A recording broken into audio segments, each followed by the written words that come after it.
Yo, what is up YouTube? We're going to be doing a face-to-face, and today we're going to be going over letting go and how this can help you in effectively every avenue of your life, and how you prioritize the pathway of surrender, sort of the sub-line of this book. And we're going to be going over the principles, the practice, the skills you would need to learn and develop, and the benefit that will have in your life. So let's get started. So what is letting go? What is this book about? So I've read this book twice now over the last 2 or 3 years, and letting go is, some would say, like a spiritual technique or an energetic technique. So effectively, in your first person experience, you sometimes feel things. Maybe you feel blocks in certain areas of your body, or maybe resistance when it comes to doing something, like you procrastinate doing this or that, and it brings up certain emotions. And you have effectively 4 different types of responses, okay? So you either can suppress that emotion, which means it can come up at a later date. You repress it, which is a more extreme sort of form of that. Or you could express this emotion. So you're feeling anger, you express it. So none of these 3 actually get rid of the emotion or allow you to sort of move past the emotion in like a healthy way. And so what happens when you do one of these 3 is that you're not letting go. You're not handling the present experience exactly for what it is. You know, you feel fear to do something, you feel anger to do something, and we'll get into different types of things that you resist or cling on to that you would need to let go of. But effectively, it's if you are experiencing something and you're resisting or clinging onto it, you're suppressing, expressing it, okay, that means you're not letting go. You're not handling that experience. And sometimes this might be from, people call it, for example, trauma. It might be from a long time ago and you weren't able to handle that experience at that time. But if you want to grow from that experience, if you want to sort of continue living in a non-limited way, where your world is getting smaller, your choices get smaller, everything is outside of your comfort zone, you know, you're not leaving the house or something like that. That means you've effectively clung and resisted everything that you've experienced. You haven't handled those experiences correctly. You haven't moved past them in a way where you're growing as a person. You know, your comfort zone should be expanding effectively. You should be able to confront your fears and move past them in a healthy, sort of organic way. That is what life is about. And that's what this is about. This is what letting go is about. Letting go is being present in the moment to allow that present moment to sort of move through you, move past you, however you want to describe it. Effectively, you're being open to the moment.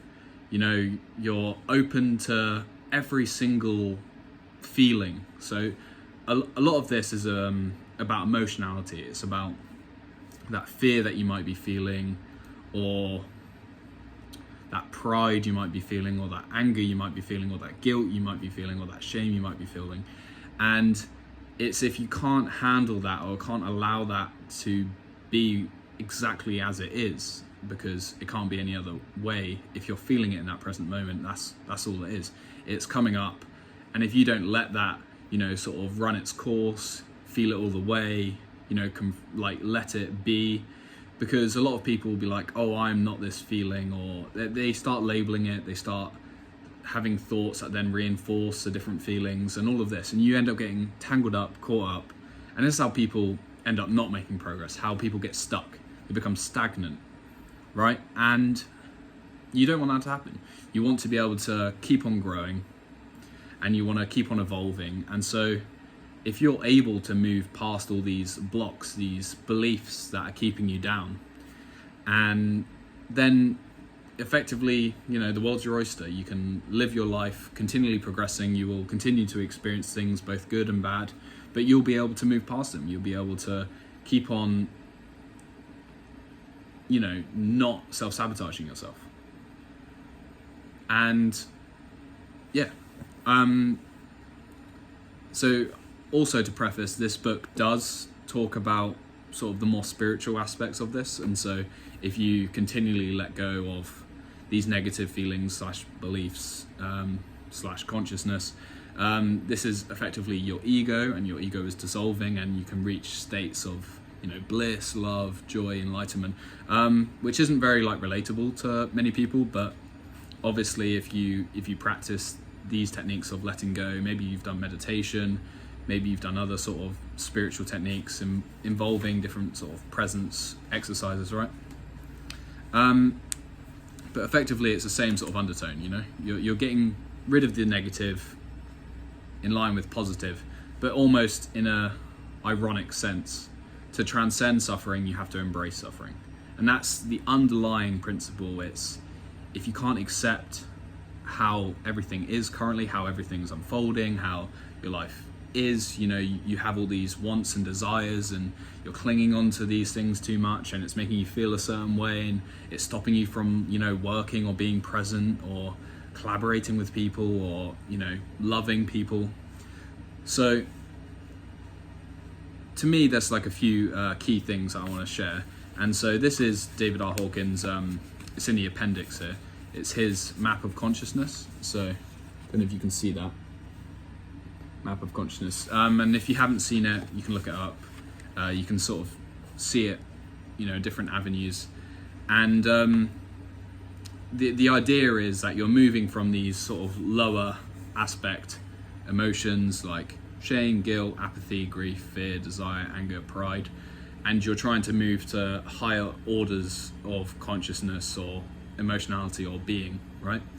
And so you're moving to courage, neutrality, willingness, acceptance, reason, funnily enough, is there, and then you go to love, joy, peace, enlightenment, and effectively you can calibrate yourself along this scale. You could look at it and be like, all right, well, I'm currently here, I've been there in the past, I've struggled with processing these feelings in the past, and I'm looking to go higher, I'm looking to go to that next step, and how do I transcend the level I'm currently at?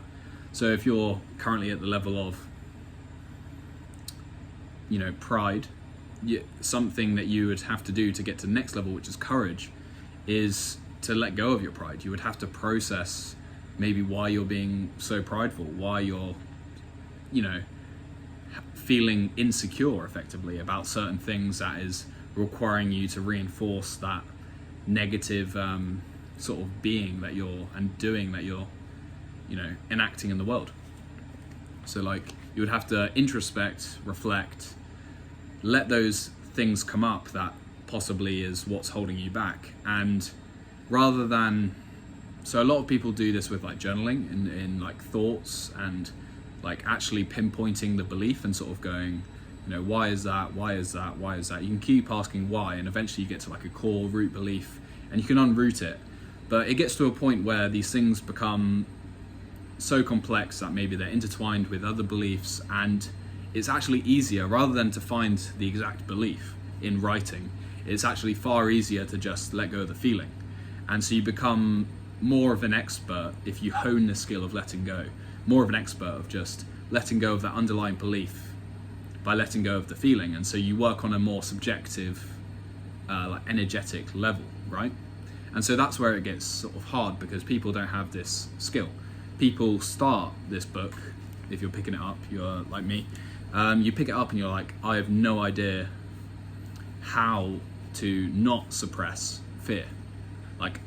You feel fear and you're like, no thanks, suppress that. You don't know that you can actually just keep on feeling it and let it run its course, and it sort of decharges itself, it loses its power over you. And that's a thing that takes sort of a lot of commitment and devotion and intention that you need to keep on cultivating. You would need to keep on sort of coming back to, maybe spending 10 minutes here, 10 minutes there, and you're breathing into it, you're allowing maybe whatever emotion it could be.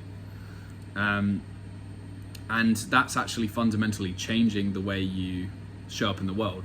Because then, say you've gone through this whole journey and you now have almost mastered how to regulate and to accept a particular feeling that's coming up. And then when you then go forward into your life, it only has to be, you never accumulate this garbage effectively. So you've got rid of the past garbage, and you go forward into your life and you're like, as soon as you feel something, you're like, oh, I didn't realize I was going to react that way.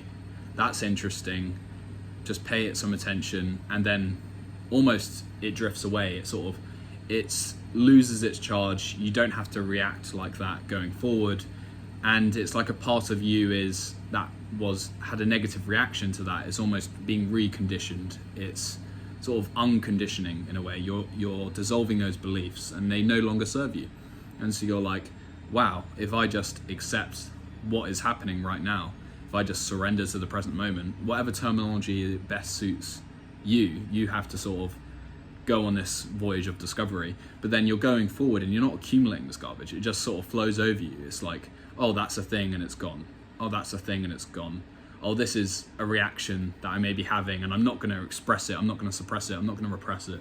I'm just going to let go of it. And so that's the point where you want to get to. So it's like you go to the point of practice, but then it becomes just integrated into who you are, the skill set you have. You're being more present in your day-to-day. People call it mindfulness. It's sort of on this consistent meditative state that sort of echoes into the rest of your life. And so you're able to let go and not accumulate that garbage and sort of keep on moving up these levels, just autonomously. That's how it is. So this is an exponential journey. It is really tough at the beginning, and then it gets really easy. Like a lot of things follow this exponential curve. It's like, oh my God, I don't know what I'm doing. Why is nothing happening? Oh wow, I've made some progress. Oh, holy wow. Yeah, it's just like, you know what an exponential curve is. It sort of goes like that. And yeah, so I recommend you read this book, recommend you actually practice letting go. You try and connect to those feelings and let everything come up that comes up and move past all of that. And I wish you the best. I'm probably going to read it again. Great book. I've read all of David R. Hawkins' books now. Just 10 out of 10 would recommend. Let me know if you want me to do another book review or something like this. It was more just me talking about the practice, but that's what this book is about. That's it for this video. Cheers. Peace, guys. Catch you later.